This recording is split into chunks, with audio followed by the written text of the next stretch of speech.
Hello everyone, it is Tuesday's video. I just got done doing Mondays and I thought I would go ahead and do Tuesdays since I have a busy day tomorrow and my daughter is coming over that just got married and she's going to be showing me her photos from her honeymoon, and I'll be giving her wedding dress back and a bunch of things like that, and she comes when I typically do my video. So I thought I might as well just go ahead and do it. So I'm going to get right into it. Is 2 Corinthians chapter 2, and I'm just going to read the whole chapter because it's just a shorter chapter. So I'll get right into it. So chapter 2, verse 1, this is Paul talking. So I decided that I would not bring you grief with another painful visit. For if I cause you grief, who will make you glad? Who will make me glad? Certainly not someone I have grieved. That is why I wrote to you as I did, so that when I do come, I won't be grieved by the very ones who ought to give me the greatest joy. Surely you all know that my joy comes from your being joyful. I wrote that letter in great anguish, with a troubled heart and many tears. I didn't want to grieve you, but I wanted to let you know how much love I have for you.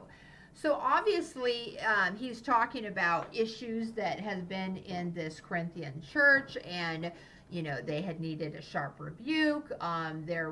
He was upset about things going on, as and that it grieved him, and so he's saying, he hates to do that because he didn't want them to be grieved.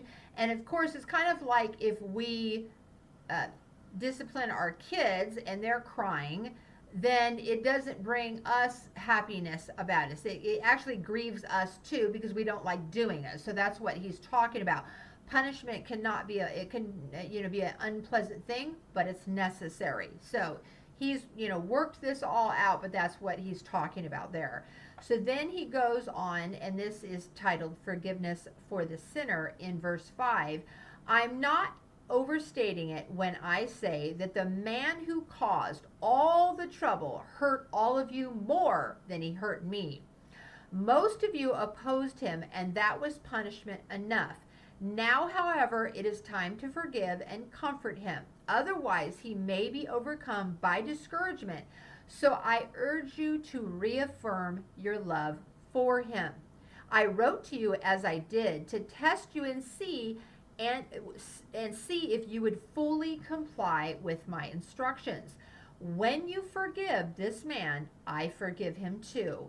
And when I forgive whatever needs to be forgiven, I do so with Christ's authority to your benefit, so that Satan will not outsmart us, for we are familiar with his evil schemes.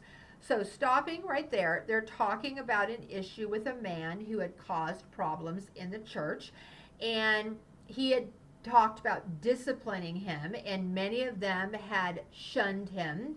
And really, that is what you're supposed to do in biblical. You're supposed to come to a person, talk to them about the issue, make sure that someone is doing the same type of thing, because then you're not fit to talk to that person.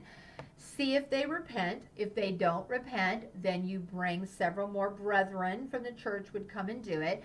If that person still doesn't, then you bring them in front of the church rebukes them, and then they don't repent, they turn them over to Satan.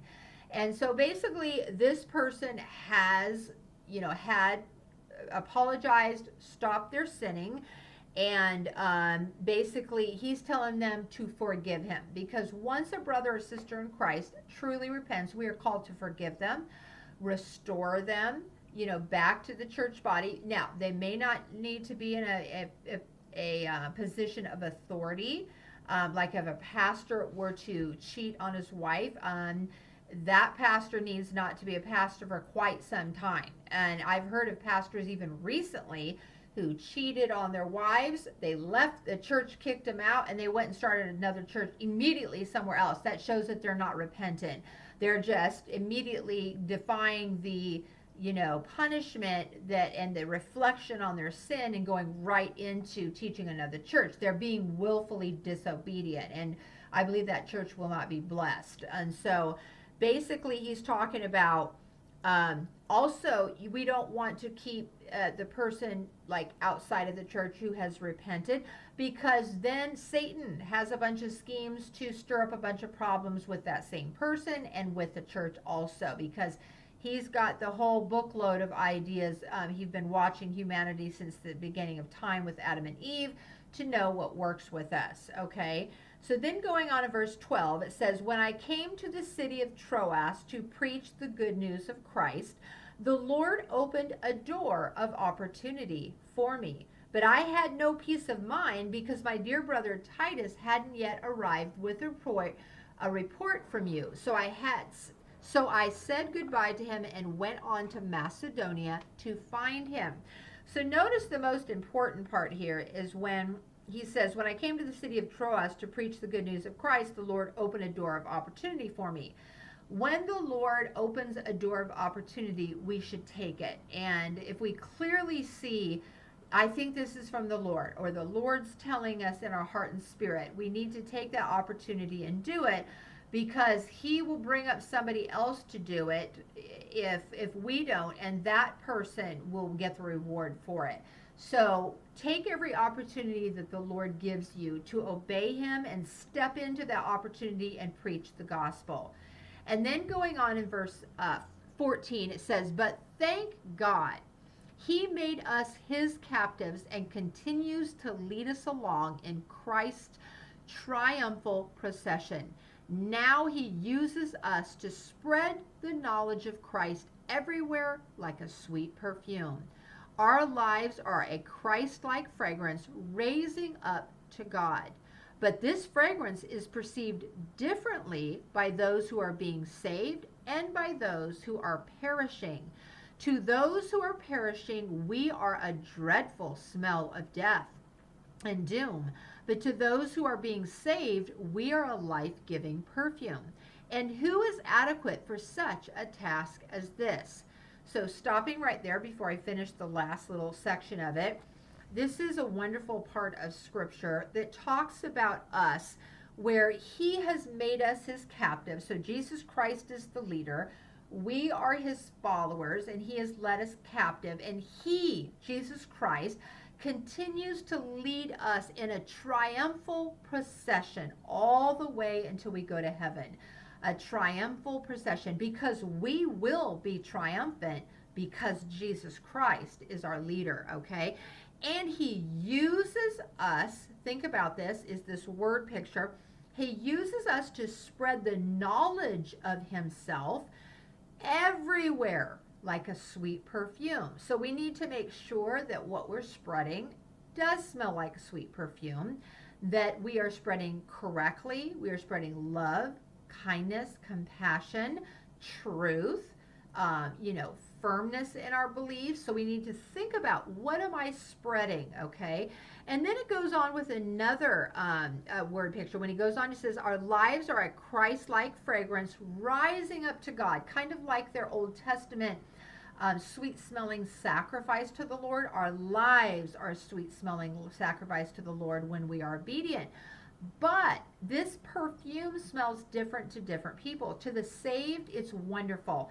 When I just got done, my daughter had sent me this little TikTok video, and it was people from TikTok who apparently gave money to a ministry or a couple, and they had used all the money to buy this elderly couple a little home, and make them a little home and a little self-sustaining farm. And it was so precious because the husband and wife put God first, the elderly husband and wife, that they were given the things. And I believe that God used all of these people to come together and bless these faithful elderly Christians and give them this home. And it was very touching. Now, I hate TikTok. I don't have it, nor will I have it, but my younger kids, they'll have it, and they'll send me funny videos of like pets or whatever. But this was a very touching video, and they were like a sweet smelling perfume, giving this offering to these people. The money went to actually building a house. They videotaped it. These people were so thankful, and the people said, we put God first. We always put God first. That is what the elderly couple who received these things said. And amen, what a sweet smelling thing.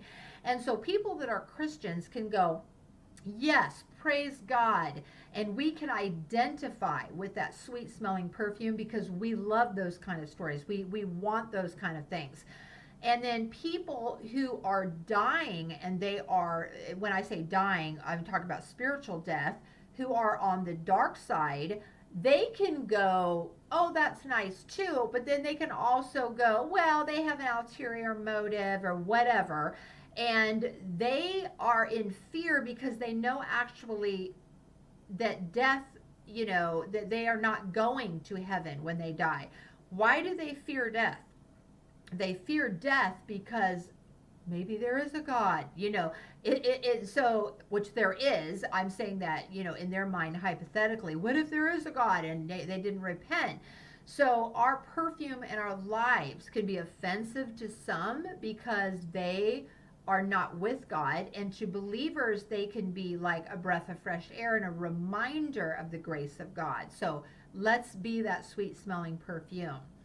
And then the very last tiny paragraph in 17 says, you see, we are not like the many hucksters who preach for personal profit. We preach the word of God with sincerity and with Christ's authority, knowing that God is watching us. So what an important thing. So we know that there are godly pastors out there, and they are doing it with a passion. They're preaching the word of God firmly and strongly. I love watching them, and I'm always right in there going, amen, yes, brother, yes. When I'm watching these sermons, like I'll be cleaning or organizing, and I'll be having a sermon or a podcast from one of my favorite pastors playing, and I'm right there with them. I'm like, amen. Then other pastors, you can just tell it is literally nauseating. It's all about the money, giving the donations in a sickening way. I've seen pastors who try to buy personal jets for themselves, that are just showboating. It just makes me ill. And so that's what he's talking about. We're not hucksters. We're preaching the true gospel of Jesus Christ. So we should be godly in all that we do, and ask God to supply the grace for us to do it, because we are human also and can fail. I hope that you all have a great day, and go ahead and, spread that sweet smelling perfume. God bless.